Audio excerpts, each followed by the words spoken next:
আসসালামু আলাইকুম ওয়া রাহমাতুল্লাহি ওয়া বারাকাতুহু। সম্মানিত দেশবাসী,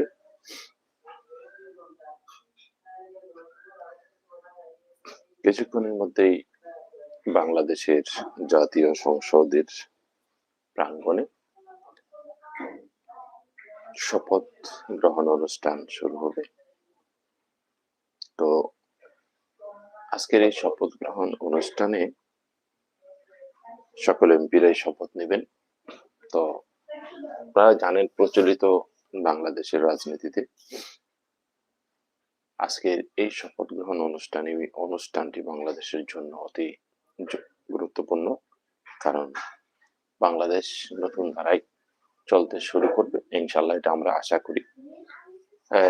একটি নতুন সংসদ জুলাই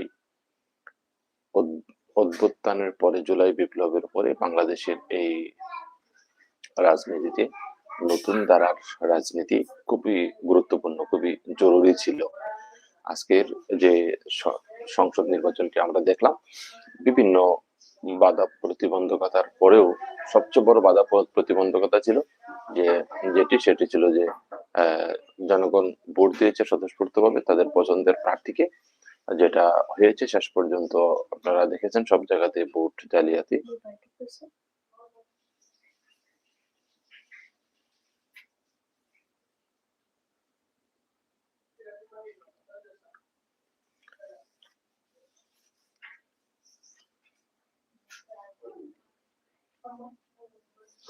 তো আজকের সেই সংসদ কিছুক্ষণের মধ্যে শপথ নেবে সংসদ সদস্যরা। তো বাংলাদেশের যেটি মানুষের মধ্যে হতাশা ছিল যে একটি সুস্থ নির্বাচন হয় কিনা, শেষ পর্যন্ত নির্বাচন সুস্থ হয়েছে। দেখেছেন, ছোটখাটো কিছু ঘটনা ঘটেছে, কিন্তু একটি বিশাল ভোট জালিয়াতি হয়েছে, যেটা প্রবাসী থেকে শুরু করে আমরা বাংলাদেশি সবাই আমরা জানি যে এখানে এই বিশাল একটি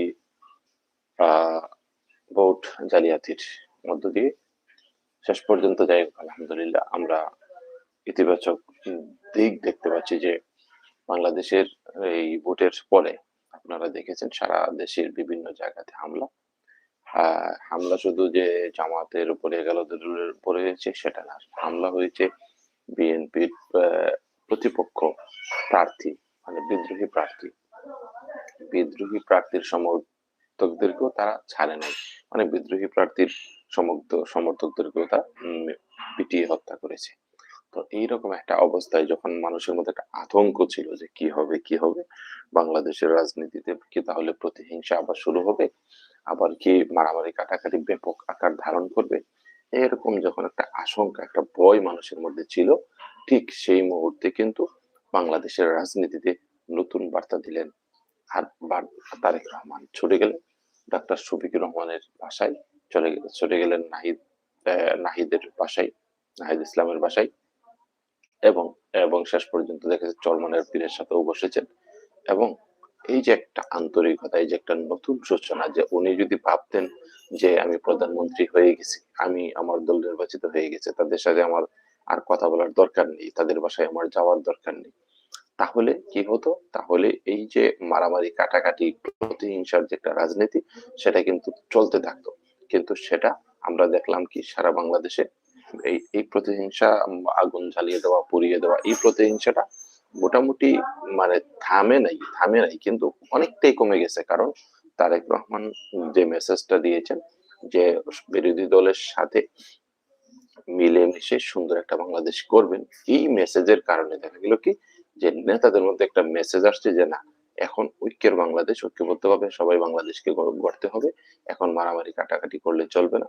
যেহেতু আমাদের নেতা এই মেসেজ দিয়েছেন, এই কারণে কিন্তু আজকে মারামারি কাটাকাটিটা মানে থেমে নাই, কিন্তু বন্ধ হয়ে গেছে, মানে কমে গেছে। আর আরেকটা বিষয় হলো, দেখেন যে এই বাংলাদেশের এই যে রাজনীতিতে বিএনপির অনেক এমপি, নতুন নির্বাচিত এমপি বিভিন্ন জায়গাতে দেখলাম কি তারা বিএনপির যারা চাঁদাবাজ, বিএনপির যারা সন্ত্রাসী, এদেরকে পুলিশে ধরিয়ে দিতেছেন এবং তাদের নামে মামলা দিতেছেন, এদেরকে হুমকি দিতেছেন এবং কি আমাদের সিলেটের যে কৃতি সন্তান মুক্তাদির সাহেব, উনি সরাসরি দেখলাম উনি বলতেছেন যে আপনার যারা চাঁদাবাজ, যারা সন্ত্রাসী, আপনারা বিএনপি থেকে চলে যান, আপনাদের বিএনপিতে দরকার নেই। ঠিক আছে? এই যে একটা কঠিন মেসেজ, সেই মেসেজ কিন্তু শুধু বিএনপি না, এখন বাংলাদেশে যারা রাজনীতি করবে, আমির হামজাকে দেখলাম এবং বাউফলে মাসুদ ভাইয়ের যে এলাকা সেখানেও দেখলাম ওনারাও বলতেছেন মাইক মেরে যে চাঁদাবাজি বন্ধ, হ্যাঁ সন্ত্রাসীগিরি বন্ধ, তো এখানে মানে ইয়াবা, মদ, এইগুলা নেশাদ্রব্য খাওয়া বিক্রি করা, এই ধরনের ব্যবসা বাণিজ্য এগুলা বন্ধ। এই যে একটা কঠিন মেসেজ দিতেছেন, এখনো তো ভাই খেলা শুরু হয় নাই। বাংলাদেশে জুলাইয়ের সংস্কারে, এই যে জুলাইয়ের মাধ্যমে যে সংস্কার বা যে সংসদে যেটা জুলাইয়ের যে ধারাটা ঢুকানো হয়েছে, পরিবর্তনটা ঢুকানো হয়েছে, সেই জুলাইয়ের যে সংস্কার, সে সংস্কারের করা হয়েছে সংসদে, সংবিধানের মধ্যে। এইটার পরিবর্তে বাংলাদেশ যে কি রকম পরিবর্তন হবে সেটা দেখার জন্য হয়তো আর কিছুদিন সময় আমাদের লাগবে। সচক্ষে আমরা দেখতে পারবো, যদিও জামাত ইসলামী ক্ষমতায় যেতে পারে নাই, কিন্তু যদিও তাদের ভোট কারচুপি হয়েছে, এটা বাস্তব, এটা সত্য কথা যে ভোট কারচুপি হয়েছে, রেজাল্ট জালিয়াতি হয়েছে। এটা কেন? দিবালোকের মতো কোটি কোটি মানুষ দেখেছে। সারাদিন নির্বাচন ছিল সুস্থ, সারাদিন নির্বাচনের কিছু কিছু কেন্দ্রে হামলা দখল করার চেষ্টা, সেনাবাহিনী কর্তৃক আবার কেন্দ্র উদ্ধার করা, সন্ত্রাসীদেরকে তাড়িয়ে দেওয়া, ধরা, আটক করা, এগুলা হয়েছে অল্প পরিমাণে, কিন্তু শেষ পর্যন্ত 11 দলের সবাই মানে এটা এটা এই বিশ্বাস অন্তরে জনগণ সহ 11 দল তারা মনে করেছিল যে শেষ পর্যন্ত এই দ্বারাই নির্বাচনের ফলাফল আসলে সেখানে কোনো পক্ষপাতিত্ব করা হবে না, নিরপেক্ষ সুন্দর একটা রেজাল্ট আসবে। কিন্তু কি হইল? ঘটনা মানে সারাদিন সবাই ঘুমের ঘরে যে সুন্দর নির্বাচন হইতেছে, আইন শৃঙ্খলা রক্ষাকারী বাহিনী কোনো পক্ষে না, নিরপেক্ষ। এইটা সবাইকে ঘুম পাড়ানোর বাসি বেশির গান। তা সবাই বিশ্বস্ত হয়ে, সবাই আশ্বস্ত হয়ে নিরাপদ দূরত্বে 400 গজ দূরে দূরে বসে থাকবে, আর এখান থেকে সব হবে। তো এটা হয়েছে শেষ পর্যন্ত, এটা সবাই দেখেছে, কিন্তু বাস্তবতা হইলো এখন বাংলাদেশের রাজনীতিবিদরা এটা বুঝে গেছে যে বাংলাদেশের রাজনীতি করতে হলে, রাজনীতিতে টিকে থাকতে হলে, এখানে রাজনীতি থেকে যদি মাইনাস না হতে হয়, তাহলে জুলাইকে ধারণ করে, জুলাইয়ের সংস্কারকে মেনে নিয়ে তারপরে বাংলাদেশের রাজনীতি করতে হবে। এটা ক্লিয়ার, এটা একেবারে ক্লিয়ার। এটা কিন্তু বিএনপি বুঝে গেছে বলেই তারেক রহমান আজকে ডাক্তার শফিকুর রহমানের বাসায়, এটা আমরা চাই যে বাংলাদেশের ডক্টর ইউনূস সাহেব কিন্তু যখনই সমস্যায় পড়েছেন তখনই সকল দলকে ডেকে পরামর্শ নিয়েছেন। আমরা চাই বাংলাদেশে এই সিস্টেমটা চালু হোক। বাংলাদেশের রাজনীতিক দল যারা আছে, এখানে যারা সংসদের সংসদ সদস্য আছে তারা সহ আরো অনেক দল আছে যাদের সংসদ সদস্য নির্বাচিত হতে পারে নাই, ছোট থেকে বড় সকল রাজনৈতিক দলকে দেশের প্রধানমন্ত্রী জাতীয় সমস্যা আসলে, বড় ধরনের সমস্যা আসলে সবাইকে ডেকে একসাথে বসে ওপেন, প্রয়োজনে ওপেন লাইভের মাধ্যমে সকল মিডিয়া এগুলাকে লাইভ কাস্ট করবে, সেখানে গুরুত্বপূর্ণ বিষয় নিয়ে আলাপ আলোচনা হবে, পরামর্শ হবে কিভাবে সমাধান করা যায়।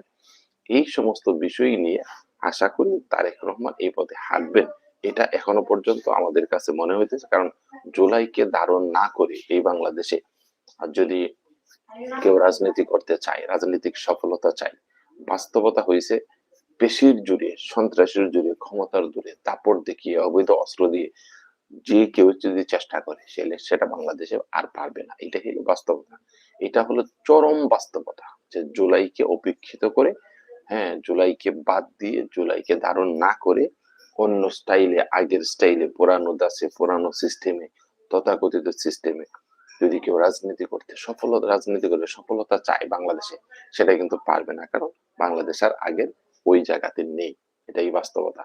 তো এই জন্য আমাদের বিশ্বাস যে তারেক রহমান যেহেতু তারুণ্যের একজন রাজনীতি নির্ভর নেতা, নতুন নেতা, উনি এটা বুঝতে পেরেছেন যে আসলে আরে ভাই এই জুলাই তো কারো একা না, বিষয়টা হইল কোন জায়গাতে দেখেন, জুলাইয়ের বিপ্লবে আহ ছাত্ররা যেমন জীবন দিল, মাঠে থাকলো, আন্দোলন করলো, ঠিক জামাত শিবিরও মাঠে থাকলো, আন্দোলন করলো, আবার ঠিক বিএনপিও তাদের অঙ্গ সংগঠন ছাত্রদল সহ তারা মাঠে থাকলো। কিন্তু শেষ পর্যন্ত কি ফখরুল ইসলাম আলমগীর বলে বসলেন এটা ছাত্রদের আন্দোলনের ফসল। এটা কেন বললেন?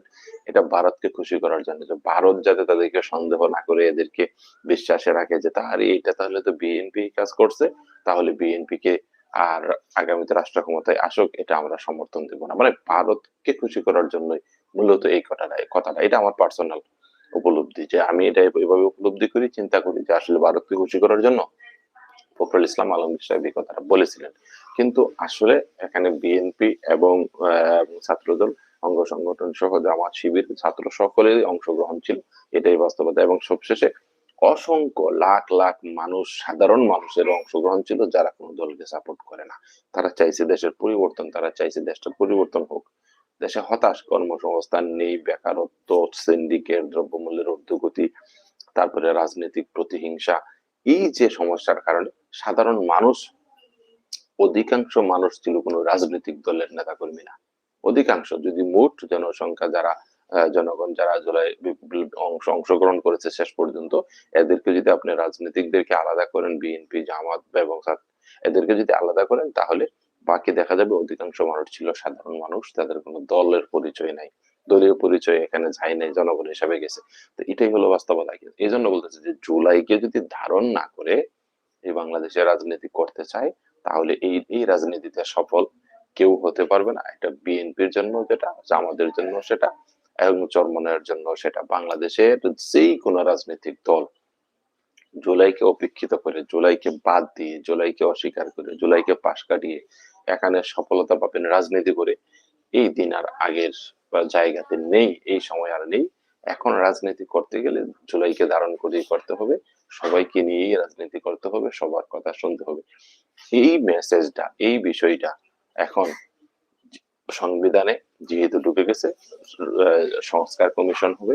আজকে জানেন আপনারা যে 2টা শপথ হবে, এটা নিয়ে কিছু বিতর্ক হয়েছিল। কিছু বিতর্কমূলক আলোচনা টক শোতে বিভিন্ন বুদ্ধিজীবীরা করার চেষ্টা করেছেন যে তারা তো সংসদ সদস্য হিসেবে শপথ নেবে, কিন্তু সংসদ সদস্য হিসেবে শপথ নেবেন এটা তো আছেই, কিন্তু জুলাইয়ের সংস্কার কমিশনের সদস্য হিসেবেও তাদের শপথ, মানে এটা ডাবল শপথ। তাহলে বাংলাদেশের জুলাই সংস্কার কমিশন হিসেবেও তারা শপথ নেবেন, তার মানে বাংলাদেশকে তারা সংস্কার করতে বাধ্য, আইন অনুযায়ী, সংবিধান অনুযায়ী। এবং গণভোট, মানুষের যে গণ রায়, এর চেয়ে বড় সংবিধান আর হতে পারে না। মানুষ রায় দিয়ে দিয়েছে যে সংস্কার করতে হবে, হা হার মাধ্যমে তাদের সংস্কার তারা নিশ্চিত করতে হবে, তারা সংস্কার করতে বাধ্য। এটা হচ্ছে মানুষের জনরায়, এটা হলো গণভোট। এর চেয়ে বেশি গণভোটের চেয়ে বেশি আইন তো আর রায় তো আর হতে পারে না। এটা মেনেই সবাইকে আসলে বাংলাদেশে রাজনীতি করতে হবে। আর এটা যেহেতু আমাদের নেতারা বুঝে গেছেন যে জুলাইকে ধারণ করেই রাজনীতি করতে হবে, সামনের দিনে সফল হতে হলে, এগিয়ে যেতে হলে জুলাইকে বুকে নিয়েই এগিয়ে যেতে হবে, এটা যেহেতু আমাদের নেতারা অল্পতে বুঝে গেছেন, এটা হলো আমাদের জনগণের জন্য, আমাদের দেশের মানুষের জন্য সবচেয়ে একটা আনন্দের বিষয়। এখন আসেন, আপনারা হয়তো বলবেন যে জুলাইকে ধারণ করে কি ওনারা ভালো হয়ে যাবেন, রাতারাতি চাঁদাবাজ সন্ত্রাসী এরা কি ভালো হয়ে যাবেন? না। প্রচলিত একটা রাজনৈতিক ধারা থেকে, একটা চাঁদাবাজের একটা সিস্টেম থেকে, দুর্নীতির একটা সিস্টেম থেকে এই পুরো রাজনৈতিক ব্যবস্থা, পুরো রাজনৈতিক কাঠামো, পুরো সিস্টেম, এটা এটা সংবিধানের মাধ্যমে পরিবর্তন হওয়ার পর রাতারাতি পরিবর্তন হবে না। পরিবর্তন শুরু হবে এবং খুব দ্রুত সময়ের মধ্যেই আশা করা যায় এই পরিবর্তনটা আসবে। কারণ 54-55 বছরের পাপ, পঙ্কিলতা, দুর্নীতি, হ্যাঁ, এরপরে এই করাপ্টেড সিস্টেম, এই সিস্টেম গুলাকে আপনি এখন পরিবর্তন করতে গেলে এত রাতারাতি সম্ভব হবে না, তবে দ্রুত সময়ের মধ্যে এটা সম্ভব হবে ইনশাল্লাহ। কারণ যেহেতু নেতারা বুঝে গেছেন যে পরিবর্তন ছাড়া, এই জুলাইকে ধারণ করা ছাড়া রাজনীতি করা যাবে না। এটা বুঝে গেছেন বলেই আজকে দেখা গেল যে আমাদের তারেক রহমান সাহেব জামাতের আমিরের বাসায় আসছেন। প্রয়োজনে জামাতের আমির ও তারেক রহমানের বাসায় যাবেন। তারা আসা যাওয়া করবেন, বুঝ পরামর্শ করবেন, আলাপ আলোচনা করবেন, তারপরেও জুলাইকে বুকে ধারণ করে তারপরে ইনশাল্লাহ রাজনীতি করবেন।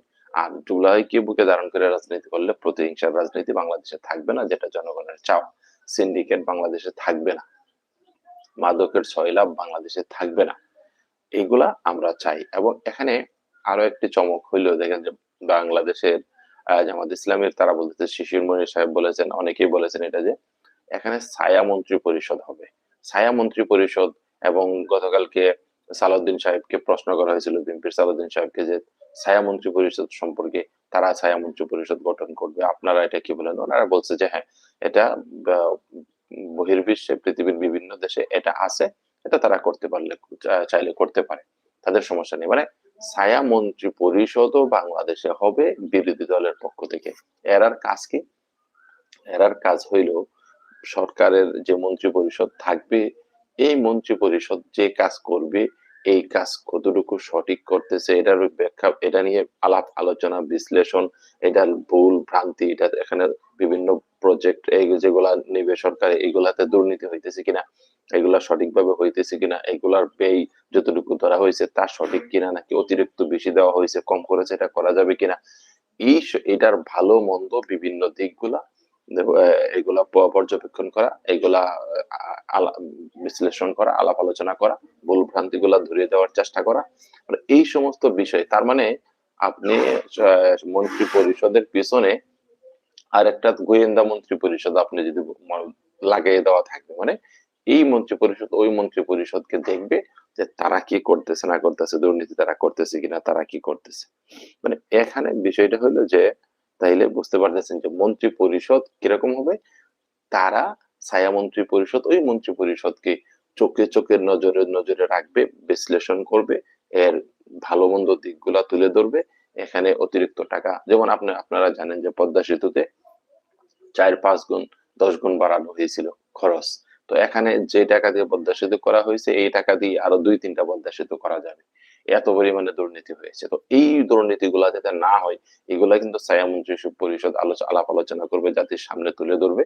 তখন দেখা যাবে যে তারা মানে অতিরিক্ত টাকা খরচ করা, হ্যাঁ, জনগণের টাকা অতিরিক্ত চুরি করা, বা টাকা মেরে দেওয়া, বাজেট বৃদ্ধি করা, এই কাজগুলা কিন্তু তারা সহজে করতে পারবে না, ভয় পাবে। কারণ এই ছায়া মন্ত্রী পরিষদ জাতির সামনে তা তুলে ধরবে।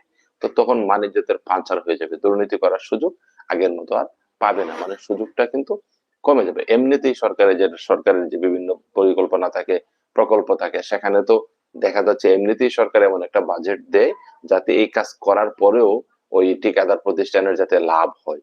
কিন্তু দেখা যাচ্ছে কি, এখন দেখা যাচ্ছে যে এখানে 3 গুণ 4 গুণ 5 গুণ খরচ বৃদ্ধি করার পরে, হ্যাঁ, কাজ করা হয় কোনো মতে, আর বাকি টাকা দেখা গেল যে আগে আগে 4 গুণ, মনে করেন 5 গুণ বাড়ানো হয়েছে খরচ। তাহলে এখানে এই এক অংশ দিয়ে কাজ করা হবে, আর 4 অংশ মারা হবে জনগণের টাকা। এইভাবেই কিন্তু লুটপাট হয়েছে। তো এখন এই ছায়া মন্ত্রী পরিষদ কি করবে? বাজেট নিয়ে আলোচনা করবে, এই প্রকল্প নিয়ে আলোচনা করবে, প্রকল্পের দুর্নীতির দিক, ভালো মন্দের দিক, খরচের দিক, হ্যাঁ, খরচ কমানোর দিক, সব কিছু নিয়ে তারা আলাপ আলোচনা করবে। মানে আপনার পিছনে আমার পিছনে গোয়েন্দা ফিটিং করে দিবে, যাও যাও, এখন যা পারো করতে থাকো। এটা একটা সুন্দর সিস্টেম, যেটা ইউরোপ আমেরিকাতে, অস্ট্রেলিয়াতে, অন্যান্য দেশে এই সিস্টেমটা কিন্তু আছে। তো ডাক্তার ইউনূস সাহেব এবং এই জুলাই সংস্কার কমিশনের মাধ্যমে সকল রাজনৈতিক দলের সাথে আলোচনা করে এমন একটা সিস্টেম আসলে বাংলাদেশে এস্টাবলিশ করার চেষ্টা করেছেন বা ঢুকিয়েছেন সংসদের হানার মাধ্যমে, ভোটের মাধ্যমে, যেটা এখন বাংলাদেশকে পরিবর্তন করেই ছাড়বে। পরিবর্তন ছাড়া বাংলাদেশের আর কোনো উপায় নেই, সুযোগ নেই। কারণ এটা গণভোটের মাধ্যমে জনগণ কর্তৃক এরা এইটা মনে করেন যে ফাঁস হয়ে গেছে, মানে বিজয় অর্জন করেছে, হাজয় যুক্ত হয়েছে। এই কারণে পরিবর্তন সকল জায়গাতে করতে হবে। এটা বাধ্যতামূলক। পরিবর্তনকে মেনে নিয়েই রাজনীতি হতে হবে বাংলাদেশে, যারা রাজনীতি করবে।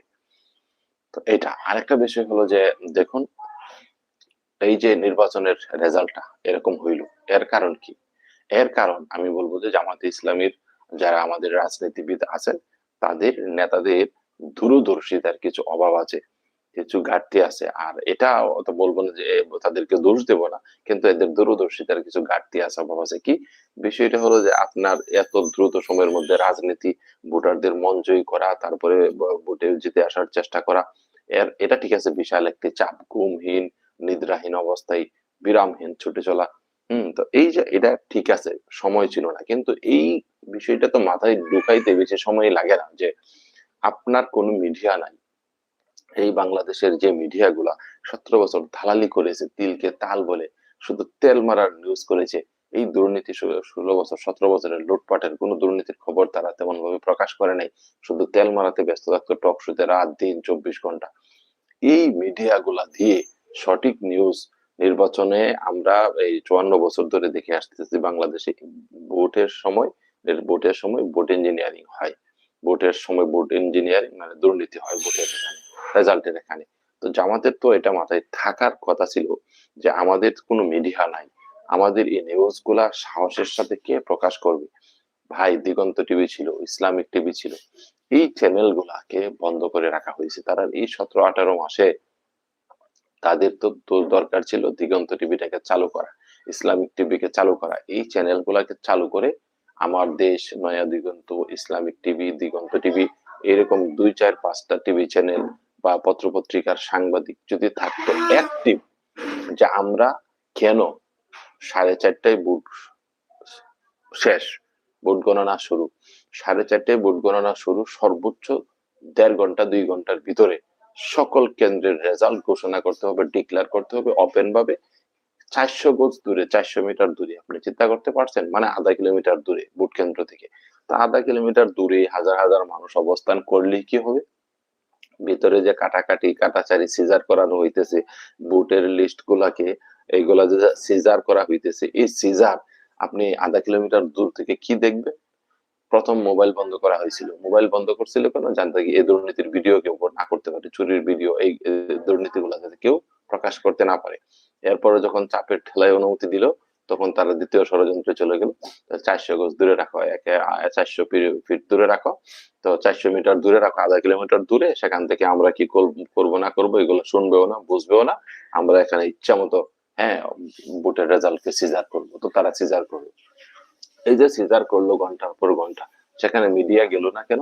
বাংলাদেশের পন্দের আলো থেকে শুরু করে ডেইলি স্টার থেকে শুরু করে যে মিডিয়া গুলা ছিল, যমুনা টিভি, হ্যাঁ, বাংলা ভিশন, এই যে দালাল দালাল মিডিয়া গুলা ছিল, প্রতিটা মিডিয়া হাতে গোনা ১-২টা মিডিয়া যদি বাদ দেন তাহলে সবগুলা মিডিয়া দালালি করেছে। তারা কেন গেল না? যে আপনারা এই এতগুলা ভোট, এই ভোটগুলা গণতে এত সময় কি লাগার কথা? তাহলে আপনারা কি করেছেন? এগুলা লাইভ করলো না কেন? ভিতরে গিয়ে এগুলা দেখাইলো না কেন? যে এই যে ভোট গণনা হইতেছে, কোন প্রক্রিয়ায় ভোট গণনা হইতেছে, কোন প্রক্রিয়ায় ভোট বাতিল করা হইতেছে, হ্যাঁ, বাতিল ভোট কিভাবে বাতিল করা হইতেছে, বা কোন ভোট গুলাকে বাতিল যোগ্য না, মানে বা সঠিক আছে। যেমন কিছু সিল মারা ভোট থাকে, এক জায়গায় খালি আরেক জায়গাতে লাগে, বা ভুল সঠিক জায়গায় সিলগুলা সঠিক জায়গায় পড়ে নাই, খালি করে পড়েছে। এই সমস্ত বিষয়গুলা তো লাইভে সাংবাদিকরা প্রশ্ন করার কথা যে এগুলো আপনারা কিভাবে ধরতেছেন, কিভাবে বাতিল করতেছেন, কিভাবে ভোটগুলা কাউন্ট করতেছেন, কোন ভোটটা সঠিক ধরতেছেন, কোন ভোটগুলাকে বাতিল ধরতেছেন, কিভাবে? এই সমস্ত বিষয়গুলা এবং ভোট গণনা কোন প্রক্রিয়ায় হইতেছে, এখানে যে বিভিন্ন এজেন্ট আছে তারা খুশি কিনা এই গণনায়, তারা সাথে আছে কিনা গণনার সময়, এই সমস্ত বিষয়গুলা লাইভ দেখানোর দরকার ছিল সরাসরি। প্রতিটা ছাত্র সংসদ নির্বাচনে কিন্তু এটা হয়েছে। তারা সারা রাত্র বসে থেকে ক্যামেরার সামনে, লাইভের সামনে ভোট গণে তারপরে তাদেরকে রেজাল্ট দিয়ে তারপরে এখান থেকে যাইতে হয়েছে। তো এটা তো ছাত্র সংসদ নির্বাচন বাংলাদেশের মানুষকে দেখায় দিছে, জামাতকে ১১ দলকে দেখায় দিছে, বিএনপি কেও দেখায় দিছে যে দেখো ভোট কিভাবে গণতে হবে, তোমাদের ভোট যাতে চুরি না হয়। এক দলের ভোট যাতে আরেক দল চুরি না করতে পারে। এজন্য এই প্রক্রিয়া অনুসরণ করা যেতে পারে, যে প্রক্রিয়ায় ইউনিভার্সিটি গুলাতে ভোট গণনা হয়েছে ছাত্র সংসদ নির্বাচনে। এইরকম একটা সুন্দর আমাদের সামনে একটা উপদেশ, মানে মানে উদাহরণ ছিল ছাত্র সংসদ নির্বাচনগুলো কিভাবে ভোট গণতে হবে, মিডিয়া থাকতে হবে, উপস্থিত থাকতে হবে, তাদের সামনে ক্যামেরার সামনে ভোট গণনা হবে। এইটা থেকে যেমন ১১ দল শিক্ষা নিল না, না শিক্ষা নিয়ে কি করলো? সারাদিন শান্তিপূর্ণ নির্বাচন প্রশাসনের নিরপেক্ষ অবস্থা সবকিছু দেখে সবাই আনন্দে ডগডগ, তাহলে তো সেই নির্বাচন হবে, প্রশাসন তো দেখা যায় নিরপেক্ষ, তাহলে আমাদের ভোট নিয়ে আর কোনো টেনশন নাই, তাহলে চলো নাকে সরিষার তেল দিয়ে ঘুমাই। এই তারা নাকে সরিষার তেল দিয়ে ঘুমন্ত, হ্যাঁ, ঘুমন্ত আনন্দের ঠেলায় ডগডগ, আমরা তো ফাঁস করে ফেলেছি, জনগণ আমাদের পক্ষে ব্যাপক সাড়া দিয়েছে, আমরাই জিতে যাব, আর এই টিভি চ্যানেলও দরকার নেই, আমাদের এইরকম সাহসী সাংবাদিকেরও দরকার নেই। আজকে যদি সাহসী সাংবাদিকরা জায়গায় জায়গায় থাকতো, আমাদের চ্যানেল থাকতো আরো ২, ৪, ৫টা, দিগন্ত টিভি যদি চালু হইতো, ইসলামী টিভি চালু হইতো, বা আরো যদি আরো চ্যানেল বাড়ানো হইতো, তাহলে তাদের উপর আমাদের আর ডিফেন্স করার দরকার ছিল না। যে জানি যে চ্যানেল গুলা ১৬-১৭ বছর দালালি করেছে, এই চ্যানেল গুলা এখন বাংলাদেশের দালালি করবে না। এটা বিশ্বাস করার কোনো মানে হয় না। এটা বিশ্বাস করে কেন আপনারা বসে থাকলেন না? আপনারা নিজের পায়ে কেন দাঁড়ালেন না? আপনাদের চ্যানেল কেন সঠিক সময়ের মধ্যে চালু করলেন না? আরো ২, ৪, ৫ টা টিভি চ্যানেল কেন এই ১৭-১৮ মাসে চালু করলেন না? আপনারা তো হাজার, হাজার কোটি টাকা খরচ করতেছেন। হুম? তো আপনারা তো হাজার, হাজার কোটি টাকা খরচ করতেছেন, মানুষের খেজমত করতেছেন, সেবা যত্ন করতেছেন, দান-দক্ষিণা করতেছেন। আপনারা কেন কম সময়ের মধ্যে এ ও অনুমতি নিয়ে আরো ১, ২ টা টিভি চ্যানেল চালু করলেন না? আরো ১, ২ টা পোর্টাল চালু করলেন না? তাহলে দেখা যেত কি দালাল মিডিয়া গুলা দালালি করতো, বাহিরে বসে থাকতো ৪০০ মিটার দূরে অন্ধকারে। আর আমাদের দেশপ্রেমিক টিভি চ্যানেল গুলা সঠিক নিউজ প্রচার করার জন্য প্রতিটা কেন্দ্রের ভিতরে ঢুকে গিয়ে লাইভ ক্যামেরা নিয়ে অ্যাকশন করে বসে থাকতো যে আপনারা কি করতেছেন আমরা কিন্তু দেখাইতেছি, সব দেখাইতেছি, ঠিক আছে? লাইভ ক্যামেরা অ্যাকশন যে আপনারা অত সময় লাগে কেন? বুট কিভাবে গণতেছে, কিভাবে কাউন্ট করতেছে, কিভাবে বাতিল করতেছে, কিভাবে সিজার করতেছে ভোটের লিস্টে, এগুলো তো আমাদের সাংবাদিকরা সব দেখায় দিত। এরকম সাংবাদিক দরকার যারা গুলির মুখে জীবন দিবে কিন্তু আপোস করবে না মিথ্যার সাথে, সত্য তুলে ধরবে। কিন্তু আমরা দেখলাম কি সকল মিডিয়া একযোগে দালালি শুরু করে দিছে, একযোগে দালালি শুরু করে দিয়েছে। সকল প্রশাসন হঠাৎ করে মোড় নিছে। এটা তো প্রায় তাদের চাই যে সারাদিন আমরা ভালো দেখাবো আর রেজাল্টের সময় সিজার করে আমরা এক দলকে সুবিধা দিয়ে অন্য দলকে হারিয়ে দিব। তো এই হইল অবস্থা। এর পেছনে জামাত ইসলামীর অবশ্যই দায়িত্ব ১১ দলের দায়িত্ব আছে যে আপনাদের এই জায়গায় দুর্বলতা রাখা উচিত হয় নাই। মিডিয়ার বিষয়ে আপনারা অনেক দুর্বল। আপনারা ইসলামী শক্তি, খালি জামাত ইসলামী না, ইসলামী শক্তি বাংলাদেশে যারা আছে তাদের আজকে মিডিয়া নেই। ভাই নাহিদ ভাই যারা আছে, এই যে ছাত্ররা যারা আছে, হ্যাঁ? তো আপনাদের এনসিপি আপনাদেরও তো একটা টিভি চ্যানেল নাই। এই ১৭-১৮ মাসে আপনারা কেন চেষ্টা করলেন না যে আপনাদের কমপক্ষে ১ টা অথবা ২ টা টিভি চ্যানেল আপনারা চালু করবেন ছাত্রদের কাছ থেকে সহযোগিতা নিয়ে, টাকা পয়সা নিয়ে, কানেকশন করে, প্রয়োজনে আপনারা, হ্যাঁ? বা মানুষের কাছে হাত পেতে টাকা পয়সা তুলে আপনারা কি পারতেন না চেষ্টা করলে যে আপনাদের ১ টা অথবা ২ টা টিভি চ্যানেল মিডিয়া আপনাদের দরকার। আপনাদের ছেলেরা আজকে আজকে যদি জুলাই যোদ্ধারা সাংবাদিক হইতো, কি হইতো অবস্থা? একজন জুলাই যোদ্ধা, একেবারে থানা লেভেলের একজন জুলাই যোদ্ধা, সে সাংবাদিক। আপনি কি মনে করতেন তাকে গুলি করে থামানো যাইতো?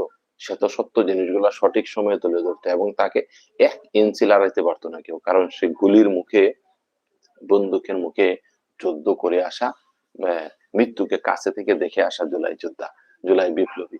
সে তার হাতে যদি মাইক্রোফোন থাকে তাহলে দুর্নীতি আর এই রেজাল্ট সিজার, এই যে রেজাল্টকে সিজার করা হয়েছে কাটছাঁট করে, এগুলাকে মনে করেন আপনি গলায় টিপে ধরতো মাইক্রোফোন হাতে নিয়ে। আজকে কেন এই জুলাই যোদ্ধাদের এনসিপির কেন টিভি চ্যানেল নেই? আওয়ামী লীগের সব তো আওয়ামী লীগের টিভি চ্যানেল। তো আওয়ামী লীগের সব টিভি চ্যানেল, বিএনপির ১, ২ টা আছে। এরা কি বাংলা ভিশন তো বিএনপির। এরা কি? এরা কি আপনাদের কথা বলবে? তো তারা তো বলে নাই। নিউজ ইচ্ছামতো কাটছাঁট করে ঘন্টার পর ঘন্টা সারা রাত্র লাগাইয়া তারা রেজাল্ট পরিবর্তন করছে। কই? ওই বারবার পুনর্গণনার দাবি হইছে। এখন আর পুনর্গণনা তো হইল না। হবে না তো। ভাই আপনারা তাদের কাছ থেকে আপনারা কি আশা করেন? এরা অভিনয় করবে। দুর্নীতি, রাজ্জাকি সাহেব টক শোতে একটা সুন্দর কথা বলেছিলেন যে, উনি বলছেন যে প্রশাসন, দুর্নীতি বন্ধ হলে জামাত ক্ষমতায় আসলে ঘুষ বন্ধ হবে, দুর্নীতি বন্ধ হবে। হ্যাঁ? তাহলে ঘুষ বন্ধ হবে, দুর্নীতি বন্ধ হলে প্রশাসনের যারা আছে, হ্যাঁ? সবাই তো এই যে শিক্ষকরা যারা আছে সবাই তো কিছু ইনকাম করে বৈধভাবে আর কিছু ইনকাম করে অবৈধভাবে। তো সকল অবৈধ দুর্নীতি বন্ধ হয়ে যাবে, অবৈধ ইনকাম বন্ধ হবে, দুর্নীতি বন্ধ হয়ে যাবে। প্রশাসন কি এটা চাইবে যে তারা আসলে তাদের বা বেতন যা পায় তার চেয়ে কয়েক গুণ বেশি দুর্নীতি করে ইনকাম করে। তো এই ইনকাম গুলা বন্ধ হয়ে যাবে জামাত আসলে। তো প্রশাসন কিভাবে চাইবে জামাত আসুক? ১১ দল আসুক? এটা তো চাইবে না। এটা তো বোঝা উচিত ছিল যে প্রশাসন এত সুন্দর অভিনয় করতেছে, এর ভিতরে যদি কোনো কারসাজি থাকে, এর ভিতরে যদি কোনো মতলববাজি থাকে তাহলে সেটা যাতে ধরা যায়। সঠিক সময়ে ভোট গণনা লাইভ কাস্টিং করার দরকার ছিল। ভোট গণনা শেষ হওয়ার পরে লাইভ কাস্টিং অবস্থায় লাইভে থাকা অবস্থায় সেই রেজাল্ট দিয়ে তারপরে নির্বাচন কর্মকর্তারা কেন্দ্র ছাড়বেন আর সেই রেজাল্ট পাবলিশড হবে লাইভে যে কত গণনা হইছে। ১ ঘন্টা লাইভে থাকলে ১ ঘন্টায় ভোট গণনা করে শেষ করে রেজাল্ট দিয়ে চলে যেতে পারতো সবাই। দেখতেন লাইভের সামনে। বাটপারি করার কোনো সুযোগ কারো ছিল না। এইটা জামাত ইসলামী আর ১১ দল আগে থেকে মাথায় রাখার দরকার ছিল যে আমাদের আরো সাংবাদিক দরকার। এই জুলাই যোদ্ধাদের সাংবাদিক দরকার। এই জামাতের আরো ২, ৪, ৫, ১০টা টিভি চ্যানেল, কমপক্ষে ১০টা টিভি চ্যানেল দরকার। অন্য টিভি চ্যানেল গুলা চললে জামাত ইসলামী চলবে না কেন?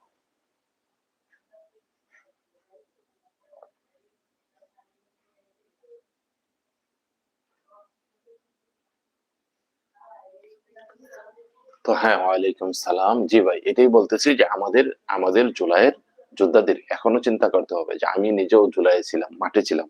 ঠিক আছে? আমরা জানি যে কত কাছ থেকে আমরা মৃত্যুকে দেখেছি। গুলিটা আসলেই তো মরে যেতাম। বাঁচার কোনো সুযোগ ছিল না।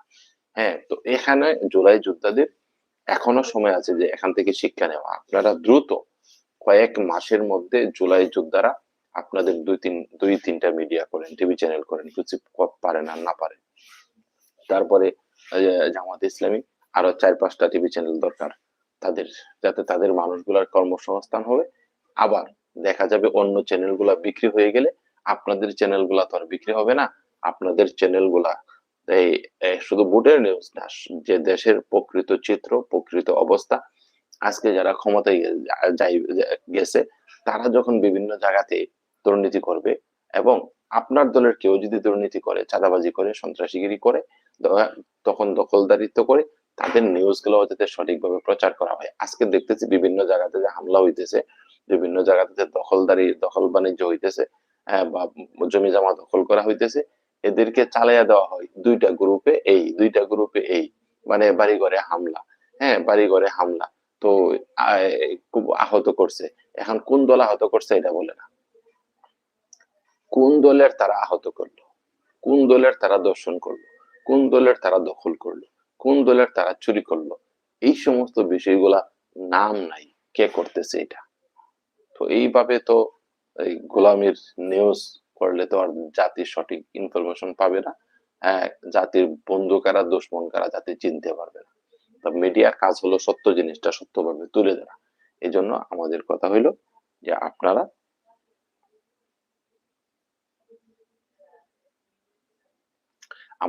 আমার কথা হলো যে জুলাই যোদ্ধারা আপনারা আর ভুল করবেন না। দ্রুত সময়ের মধ্যে আপনাদের টিভি চ্যানেল চালু করেন। ২-৩টা টিভি চ্যানেল কমপক্ষে আপনারা করেন। আর জামাত ইসলামের আরো ৫-৭টা টিভি চ্যানেল দরকার। মোট মিলিয়ে যখন আপনার ৭-৮টা ৮-১০টা টিভি চ্যানেল থাকবো, ন্যায় এবং নীতির পক্ষে, সত্যের পক্ষে, আজকে যখন আমরা নিউজ দেখতে চাই তখন এই এই নিউজ গুলাই আমাদেরকে দেখতে হয়। এই ভুয়া চ্যানেল গুলার উপরে আমাদেরকে ডিফেন্স করতে হয়। আমরা কেন তাদের নিউজ দেখবো? যারা বারবার বিশ্বাসঘাতকতা করে, যারা চাপের কাছে মাথা নত করে বিক্রি হয়, যারা মিথ্যা নিউজ দেয়, তাদের নিউজ কেন আমরা দেখবো? আমরা কেন সত্য নিউজ পাবো না? এইজন্য দিগন্ত টিভি খুব দ্রুত সময়ের মধ্যে চালু করেন। ইসলামিক টিভি দ্রুত সময়ের মধ্যে চালু করেন। এখন আপনাদের এই ভুলের কারণেই কিন্তু এই ভুলের নির্বাচনের যে রেজাল্ট জালিয়াতি, হ্যাঁ, ফলাফল পাল্টে দেওয়া, এটা কিন্তু এই কারণে হয়েছে যে সাহসী সাংবাদিক থাকতো, সরাসরি কেন্দ্রের ভিতরে গিয়ে লাইভ করতো। আর বাপের ক্ষমতা ছিল সেখানে নিষেধ দেওয়ার মতো। আর নিষেধ দিলেই কি ফিরতো? জুলাই যোদ্ধারা কি ফিরতো? জুলাই যোদ্ধা থেকে সাংবাদিক দরকার। জুলাই যোদ্ধা থেকে আজকে পুলিশ দরকার। জুলাই যোদ্ধা থেকে আজকে সেনাবাহিনী দরকার। জুলাই যোদ্ধা থেকে বিজিবি দরকার। জুলাই যোদ্ধাদের সাংবাদিক হওয়া দরকার। জুলাই যোদ্ধাদের এমপি হওয়া দরকার। এইরকম সাহসী সৎ মানুষগুলার এই কাজে এগিয়ে আসতে হবে।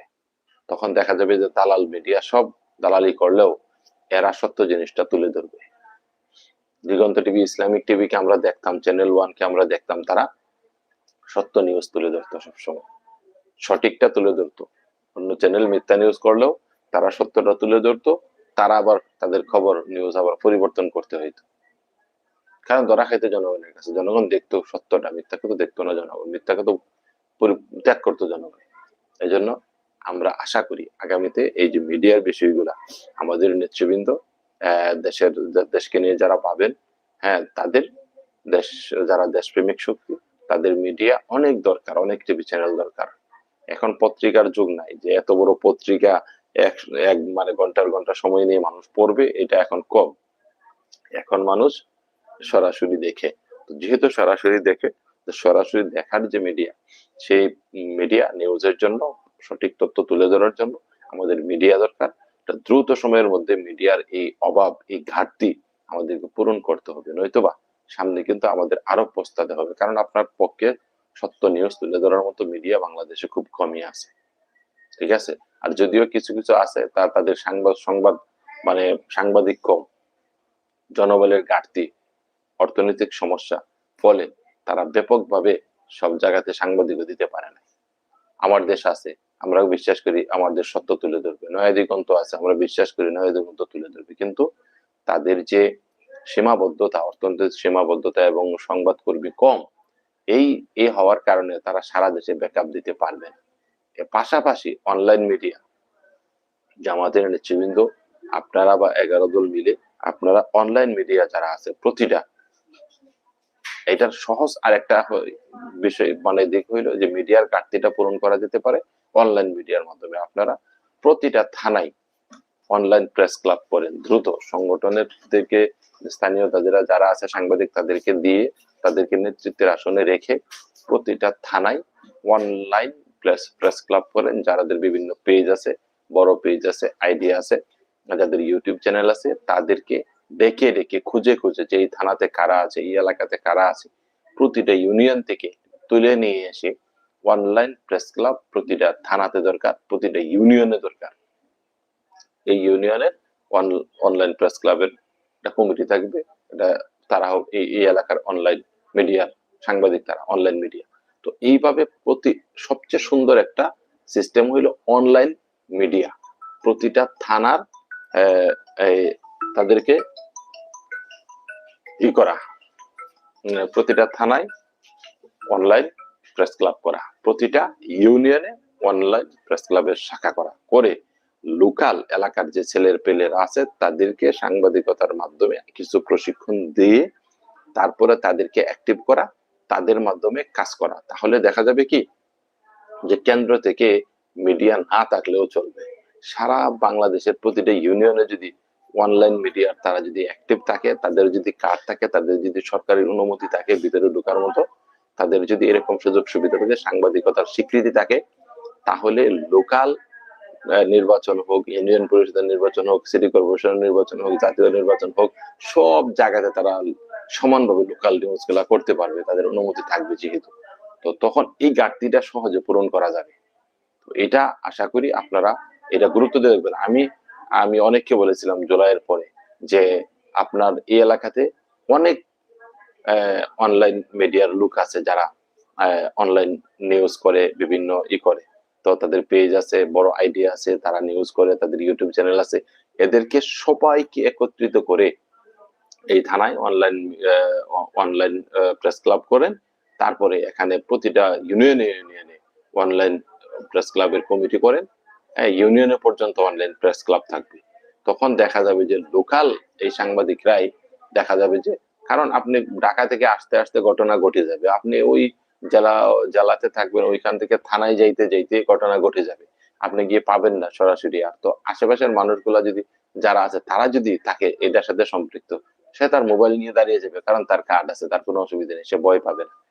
এজন্য এটা হতে পারে সবচেয়ে বড় একটা মাধ্যম, যে অনলাইন প্রেস ক্লাবকে শক্তিশালী করা, প্রতিটা থানা এবং ইউনিয়নে অনলাইন প্রেস ক্লাব চালু করা।